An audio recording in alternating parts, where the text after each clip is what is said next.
गांगुली हाट में बाबा जी की यात्रा। जब मैं अतीत की परत को उठाकर सागर की लहरों के साथ खेलने का प्रयास करता हूँ, तब यदा कदा गांगुली हाट, पिथौरागढ़ जनपद उत्तराखंड में स्थित प्रसिद्ध हाट कालिका माँ के मंदिर की घटनाएं तरंगित होने लगती हैं। उस समय में हिमालय के गांव बागेश्वर में सरयू के पावन पवित्र तट पर मार्कंडेय ऋषि के तपस्थली में रह रहा था, जहां बागनाथ महादेव का विशाल मंदिर है। मैं समाधि सोने की व्यवस्था की प्रतीक्षा कर रहा था। तब कुछ लोगों की इच्छा गांगुली हाट और पाताल भुवनेश्वर गुफा को देखने की हुई। मैंने सहर्ष स्वीकृति दे दी। 1976 के नवंबर में हम 55 व्यक्तियों के साथ गांगुली हाट पहुँचे। बागेश्वर के अनेक साथी भक्त मेरे साथ थे। वहाँ के महंत जी भी मेरे साथ थे। गांगुली हाट बाजार में गाड़ी के रुकते ही चारों तरफ मेरे आगमन का हल्ला हो गया। मैं सभी लोगों के साथ थोड़ी दूर पर स्थित मंदिर पर जा पहुंचा।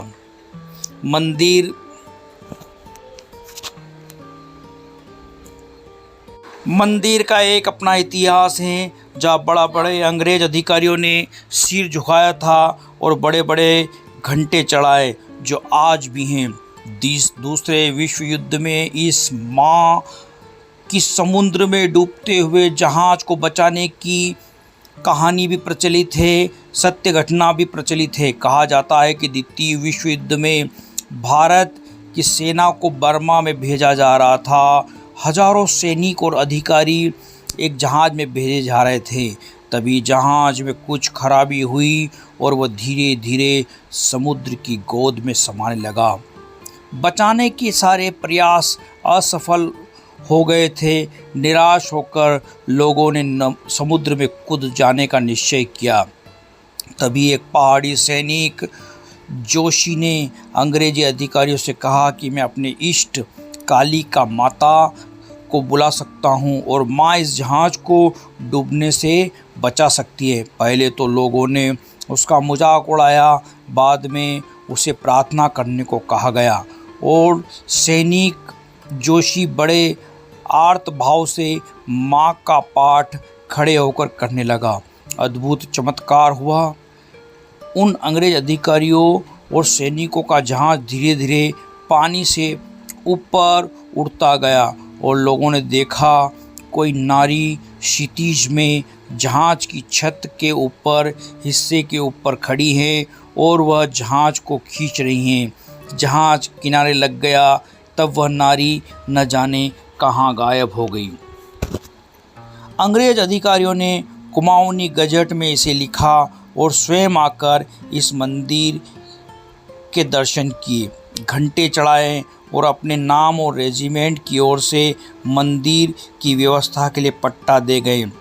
ये सभी चीज़ें आज भी वहाँ उपलब्ध हैं। इस तरह माँ की अनेक गाथाएं हैं। मैं इन गाथाओं को सुना करता था, पर मैं कभी दर्शन करने का उत्साह नहीं जुटा सका था। इस बार मंदिर के बरामदे में आकर मैं पुजारी से बातें कर रहा था। क्या यह सत्य है, क्या झूठ? पुजारी कुछ कह पाने में असमर्थ था। तभी न जाने कहाँ कहाँ के लोग मुझे ही देखने आने लगे। चारों तरफ भीड़ जमा हो गई। भीड़ से मुझे परेशानी होने लगी। तब मंदिर के पुजारी पूजा करने की व्यवस्था करने के लिए कहा और साथ में आए सभी लोगों को पूजा में जाने को कहा। मुझे पूजा करने की आदत नहीं है। पूजा शुरू हो गई। तब बीरा, पद्मा, नीमा और कुसुम ने आकर मुझे पूजा में चलने के लिए कहा, पर मैं नहीं गया। मैंने जाने से इनकार कर दिया। मैं बरामदे में ही बैठा था। लोग मेरे दर्शन को चले आ रहे थे। अंदर ही अंदर मुझे बेचैनी सी होने लगी। मैंने उठकर बाहर निकलना चाहा कि तभी पूनम सामने से आ गई और मुझे मंदिर में चलने को कहा। प्यारेलाल साहा, किशनलाल साहा और दिनेश चंद्र जोशी इंजीनियर सार्वजनिक निर्माण विभाग भी मेरे सामने आ गए थे और वे सभी मुझे पूजा में भाग लेने का निवेदन करने लगे। तो भी मैं नहीं जा सका। मैं मंदिर के चारों ओर घूमने लगा और घूमते घूमते अचानक मंदिर में प्रवेश कर गया। पुजारी मुझे देखकर खड़ा हो गया। मैं धीरे धीरे माँ की मूर्ति के दाहिने भाग में जाकर खड़ा हो गया।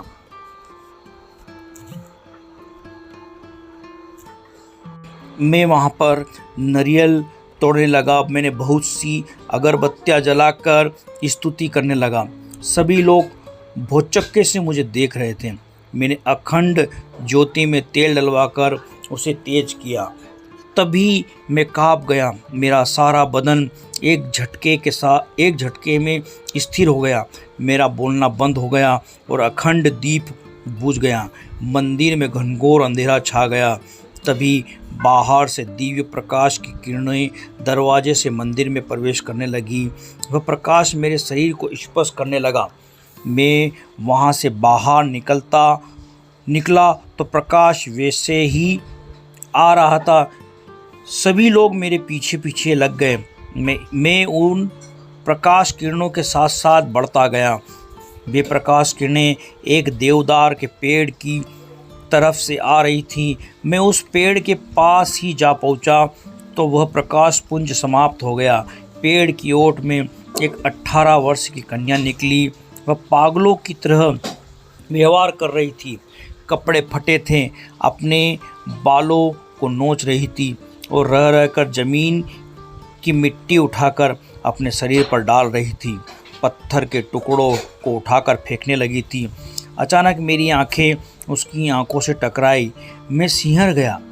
फिर मेरे नेत्र बंद हो गए और मैं दौड़कर उस लड़की से लिपट गया। मेरा स्पर्श पाते ही वह कन्या एक विराट स्वरूप धारण कर मुस्कुराने लगी। वह माँ थी, काली माँ। प्रकाश फूट रहा था। सभी लोग आश्चर्यचकित से देखने लगे। उसके शरीर से अद्भुत प्रकाश निकल रहा था। चारों दिशाएं सुगंध से भरी गई थी। अजीब सी सुगंध थी। वह स्त्री थी पर उसकी अनेक भुजाएं थी। वह सौंदर्य की प्रतिमूर्ति थी। वह मुस्कुरा रही थी।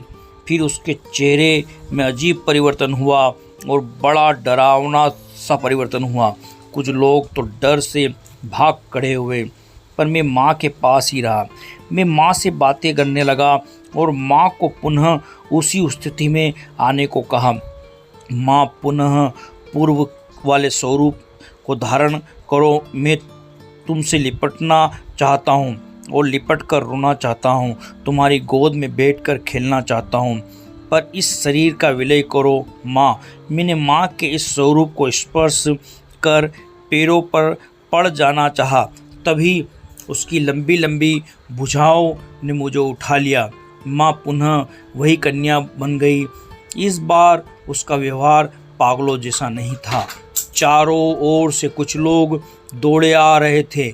मैं माँ की बाहें पकड़ता रहा और न जाने क्या क्या पूछता रहा। वह हंसती रही। वह कभी इतनी जोर से हंसती कि सारा देवदार का जंगल और मंदिर का प्रांगण गूंज उठता था। कोहरा छा रहा था। जैसे जैसे कोहरा छाता जा रहा था, वैसे वैसे एक प्रकाश चारों तरफ फैलता जा रहा था। थोड़ी देर में लोग दौड़े आने लगे। हवा की तरह यह बात दूर दूर फैल गई कि माँ प्रकट हुई है। मैं आधे घंटे तक माँ में स्निग्ध प्यार और आशीर्वाद को पाता रहा। माँ के पास कुछ लोग भी पहुँच चुके थे। थोड़ी दूर पर अनगिनत लोगों की भीड़ आ गई थी। जब लोग दर्शन के लिए टूट पड़े तो माँ ने अपना हाथ मुझसे छुड़ा लिया और सिर पर हाथ रखकर एक ओर चल दी। लोग उनके पीछे चल दिए तो वह रुक कर जोर से हंसी और वहीं लुप्त हो गई। वहाँ एक गहरा सन्नाटा छा गया। सभी लोग एक दूसरे का मुंह ताकने लगे थे। बहुत से लोग बाद में पहुँचे तो अपने भाग्य को कोसने लगे। मैं वहाँ से मंदिर की ओर बढ़ा तो सभी लोग मेरे चरण स्पर्श करने के लिए दौड़ पड़े। कुछ ही समय में वहाँ एक अद्भुत घटना घट गई जो बड़ी आश्चर्यजनक थी।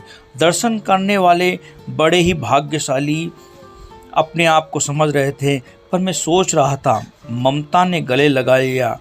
मेरे पैरों को स्पर्श करने वाले का तांता लग गया। मैं खड़ा था। मैं इन सब से अनभिज्ञ शून्य में भटक रहा था। आदमी के प्यार और माँ के प्यार को परख रहा था। आदमी कितना प्यार करता है अपने हितैषियों से, और जब वह हितकारी नहीं होता तो वह उस आदमी से नफरत करने लगता है। किंतु इन अति मानवों का प्यार कितना सुदृढ़ है, यह कभी नहीं बदलता, जैसा कि माँ का प्रेम। तभी बीरा की आवाज़ ने मुझे संज्ञा शून्य स्थिति में से वापस ला दिया। वो मजाक कर रही थी और लोगों से कह रही थी, देखा बाबा कैसा छिपा रहता है, एकदम छलिया हैं, रह रह कर अपने भावों के साथ साथ ये भेष भी बदलते हैं ताकि हम गृहस्थ लोग जान न सकें। मैं तो तभी समझ गई थी जब ये नीमा, पूनम, पद्मा और कुसुम से नारियल लेकर फोड़ रहे थे। किशन जगदीश को अगरबत्ती जलाने के लिए कह रहे थे। मैंने देखा था इनकी आंखों में अजीब सी चमक थी। तभी मैंने कहा था कि आज योगी रंग में आ गया है, ज़रूर कोई ख़ास बात है। कुसुम को उन्होंने अजीब रूप में देखा था तो वह कांप गई थी। दीवान सिंह और दिनेश जोशी इंजीनियर भागे भागे आ गए थे। तभी ये कांप गए। मंदिर में अंधेरा छा गया। अखंड बत्ती भी बुझ गई और एक बड़ा तेज प्रकाश बाहर से आने लगा। तब ये भाग खड़े हुए थे। तब मैं भी चंपा और लड़कियों को लेकर पीछे पीछे भागी थी। बाबाओं का कोई भरोसा नहीं, कब कैसे छल कर सामाजिक लोगों को भटका दे। ये तो और भी छलियां हैं, भेष बदलकर हमारे बीच घूमने लगते हैं। हम लोग कई तरह की बातों में उलझ जाते हैं, अलग अलग बातें करने लगते हैं। योगी का रास्ता साफ हो जाता है। अगर मैं पीछा नहीं करती तो काली माँ का दर्शन ये अकेले करके रह जाते। सभी लोग बीरा की बातों को सुनने में मस्त थे और मैं बीरा की गोद में पड़ी उमा को देख रहा था जो मुस्कुरा रही थी, ठीक वैसे ही जैसे माँ वह रह कर कुसुम को देख रही थी। मैंने इधर उधर देखा और फिर चलकर मंदिर पर चढ़ा एक झंडा उतरवा लिया। तत्पश्चात सभी को नारियल का प्रसाद बंटवा कर चलने के लिए तैयार हो गया। मैं उस दिन महसूस कर रहा था कि लोग मुझे बहुत प्यार करते हैं, चाहते हैं। वे भी आदमी हैं और मैं भी आदमी हूँ, पर हजारों लोग मेरे पीछे दौड़ने लगे हैं। आखिर क्यों? शायद मैं बहुत आगे भाग रहा हूँ और समाज मुझसे बहुत पीछे छूट गया है। मैं सभी के लिए अपना बन गया हूँ, पर मैं किसी का नहीं हूँ।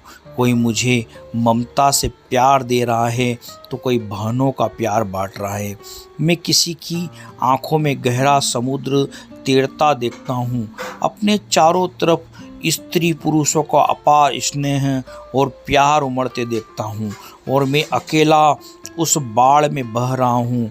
जबकि मैं कब का किनारे लग चुका हूँ तो भी बाढ़ बार बार आ रही है। मैं बीरा को देख रहा था। गोद में पड़ी उमा सब कुछ कह रही थी और मैं चल रहा था। मेरे पीछे लोग दौड़ रहे थे, मैं केवल चल रहा था। लोग भाग रहे थे। ऐसा ही लगा था कि यहाँ आदमी पीछा करता रहा है, भागता रहा है। वह सबसे भाग जाना चाहता है और उसे भागने नहीं दिया जाता। ये ज़िंदगी भी दौड़ है। बहुत सी मंजिलें हैं, बहुत सी रुकावटें हैं। आदमी चलता रहता है। जब तक वह चलने का प्रयास करता है सब छूट जाता है। सभी उसे छोड़ नहीं पाते, सभी उसे अपना समझते हैं। वह अलग हो जाता है। जब तक वह था वह किसी का नहीं था। जब तक उसके मन में चाह थी, लगाव था। आज जब वह सब कुछ के लिए मर गया है तो वह सबका है। आदमी आदमी को मार कर पूछता है। जब जब तक वह जिंदा रहता है तब तक उसे जिंदा लाश बनकर घूमने के लिए मजबूर कर दिया जाता है। जब वह मर जाता है तब समाधि पर पुष्प चढ़ाए जाते हैं, जल चढ़ाया जाता है, कब्रों पर भी दीप जलाए जाते हैं। उसकी स्मृतियों में चंद शब्द लिखकर पूजा के फूल चढ़ाए जाते हैं। आदमी हमेशा दौड़ में आगे भाग जाना चाहता है, पर मेरे साथ ऐसा नहीं था। मैं केवल चल रहा था जबकि सब लोग दौड़कर मुझे पकड़ने के प्रयास में लगे थे। मैं काफ़ी दूर निकल चुका था। आदमी संग संग चलने का प्रयास करता है, संग चलने की कस्में और वादे करता है, पर क्या वह चल पाता है? लोग रास्ते में ही बिछुड़ जाते हैं। कोई थक कर रुक जाता है, कोई स्वयं नए मोड़ को देखकर मुड़ जाता है। अकेला मैं एक पत्थर की चट्टान पर जाकर बैठ गया तो कुछ पल में ही लोग मेरे इर्द गिर्द आकर खड़े हो गए।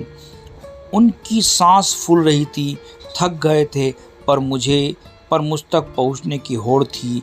वे आगे जाना चाहते थे। कौन बाजी मारता है? दौड़ रहे थे, तेज चल रहे थे, केवल मुझ तक पहुंचने के लिए।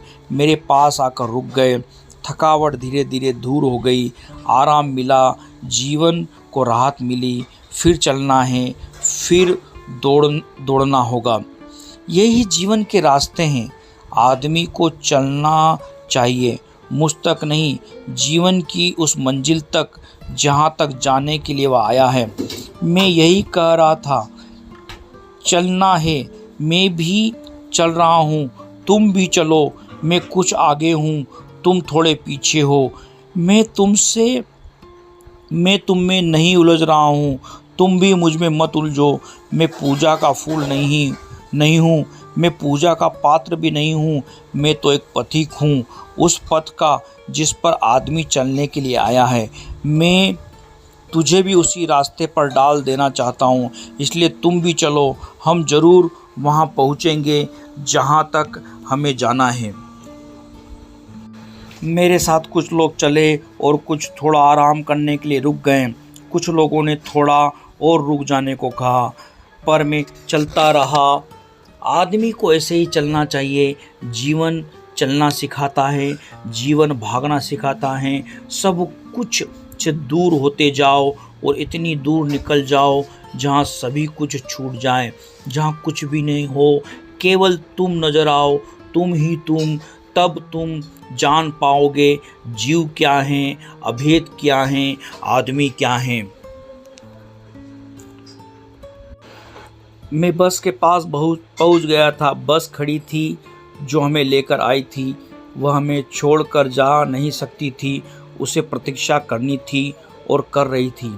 मैं पहुंच गया, तब भी वह प्रतीक्षा कर रही थी। बस को मेरे पहले पहुंचने से कोई फ़र्क नहीं पड़ा, क्योंकि मेरी जगह उसमें सुरक्षित थी। धीरे धीरे सभी आने लगे। बस तब भी प्रतीक्षा करती रही जब तक सभी आकर बस में बैठ कर न गए। सबके आ जाने पर बस अपने गंतव्य की ओर चल पड़ी। सड़क लंबी थी, टेढ़ी थी, कठिन चढ़ाई थी, पर बस जा रही थी क्योंकि उसे जाना था। ईश्वर को जीवन में इसी तरह प्रतीक्षा होती है। ईश्वर को जीवन की इसी तरह प्रतीक्षा होती है, आरक्षित बस की तरह। सबकी जगह सुरक्षित है, सभी आदमियों के कर्म भी सुरक्षित है। हर आदमी को अपने कर्म रूपी पथ पर चल रहा है। कोई आगे जा रहा है, कोई पीछे, पर उसे पहुंचना है, उसे जहां जाना है, जहां बस प्रतीक्षा कर रही है। बस भर गई थी, वह भरी ही आई थी, न बढ़ी थी न घटी थी, जितनी थी उतनी ही थी। केवल परिवर्तन था तो बैठने के क्रम में काफ़ी फेर बदल हो गया था। कुछ पीछे से आगे आ गए थे, कुछ आगे से पीछे चल गए थे। क्या कुछ हो गया था। भेद या अपनत्व का राग बढ़ गया था। बाबा जी आगे लिखते हैं कि जीव के साथ भी ऐसा ही होता रहा है। वह कभी बहुत आगे होता है, कभी यहाँ आकर भटक जाता है, कर्मों के हेर फेर में पड़ जाता है, पीछे का व्यक्ति आगे हो जाता है। जीवन तो जीव की यात्रा है। जब वह आगे था तब अनेक जीवों ने भी जन्म लिया, कुछ आगे थे कुछ पीछे। जब वह लौट कर पहुँचा तो बहुत सा परिवर्तन नजर आया। यात्री को कर्म पथ पर चलना है जो लंबा और चौड़ा है, टेढ़ा है और बीच में बहुत चढ़ाई है, पर चढ़ना तो पड़ेगा ही, क्योंकि वहाँ तक जाना है। अनेक मोड़ से होती हुई ऊंची नीची पहाड़ियों से चढ़ती उतरती हमारी बस भागी जा रही थी। कई जगह पर यात्रियों ने अपनी इच्छा अनुसार उसे रोका और कुछ देर के बाद चलने दिया। मैं भी उसी में था, सबसे आगे था। मैं वहीं था जहाँ से चालक गाड़ी चला रहा था। हम दोनों के पीछे एक समूह था। कोई बात करने में व्यस्त था, कोई गाना गा रहा था, कुछ आपस में झगड़ रहे थे, पर गाड़ी चल रही थी। गाड़ी पर इस सब का कोई असर नहीं पड़ रहा था और न चालक ही पीछे मुड़कर देख रहा था। मैं जरूर पीछे मुड़कर देख लेता था, पर चुप था। माया और जीव को देखकर मुस्कुरा रहा था। जीव रूपी यात्री माया के संसार रूपी बस में बैठा था। संसार रूपी बस कर्म रूपी सड़क पर दौड़ रही थी। बस ने हमें गांगुली हाट से 10 किलोमीटर की दूरी पर लाकर पुनः सड़क के किनारे खड़ा कर दिया। अब बस रूपी सागर स्थिर था। माया रूपी यात्री इधर उधर भटक रहे थे। कुछ लोग वहीं रुक गए। वीरा और दीवानसी, अब यात्रा कठिन थी। एक लंबी दौड़ थी जहाँ से पुनः लौटकर यहीं आना था। जीव को जीना था, जीव को आना था, संसार से या बस से।